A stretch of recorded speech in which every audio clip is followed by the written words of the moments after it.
When we think of the American Civil War, we often think of several things. Of its leaders like Abraham Lincoln and Jefferson Davis, of Confederate and Union troops duking it out in bloody combat, or of what the Civil War was all about. What isn't often considered is the role that Native Americans played in the conflict and how the Civil War affected them. So what did Native Americans actually do? Who did they side with, and what did they think of the American Civil War? It shouldn't surprise you that Native Americans weren't exactly keen on the white Americans who had progressively been taking more and more land from them over the previous centuries. The primary tribes that were affected by this were collectively known as the 5 civilized tribes who had previously been forced westward in the decades prior to the outbreak of the Civil War. These 5 tribes were the Cherokee, the Creek, the Seminole, the Chickasaw and the Choctaw, and all of them sided with the Confederacy, largely because they held the Washington government as responsible for their forced deportations, and also because many of them had economies dependent on slaves. Not in their entirety, of course. Many within these tribes had sympathies towards the Union with respect to abolitionism. Not only that, but one major concern was the repercussions for choosing the wrong side. They'd already lost a lot, they didn't wish to lose more. These divisions ripped many tribes apart and led to people from the same family fighting for both sides. One man of particular importance was a Creek chief, Apothleyaholo, who argued that Native Americans shouldn't get involved with the Civil War because it was the white man's problem.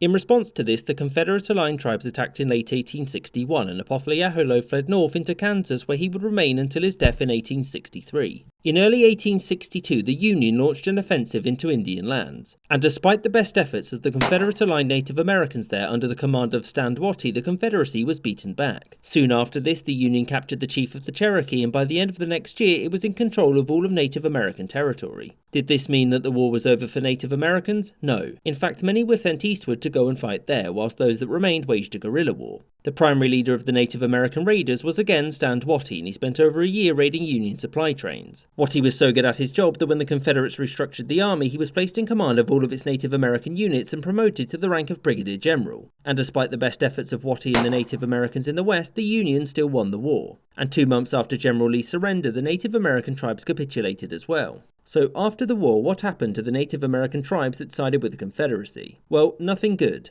All slaves owned by natives were to be freed and given full citizenship within the tribes. And whilst morally it was a good thing, economically it was absolutely devastating for these tribes. The tribes were also forced to sell much of their lands to the federal government at a reduced rate, the money raised from which was then promptly appropriated as war reparations. Of course, there were more than 5 tribes involved in the Civil War, but none of them came out of it well. Even those who weren't too involved, like the Comanches or the Cheyennes, were forced to sign similar documents which confiscated their lands and moved them to reservations. The federal government, soon headed by veterans of the Civil War who, for the most part, had a distaste for their former Native American enemies, ignored these treaties where it suited them. Tribes would lose yet more land, be placed on reservations, and would spend over a decade trying to fix the divisions which had plagued them during the Civil War.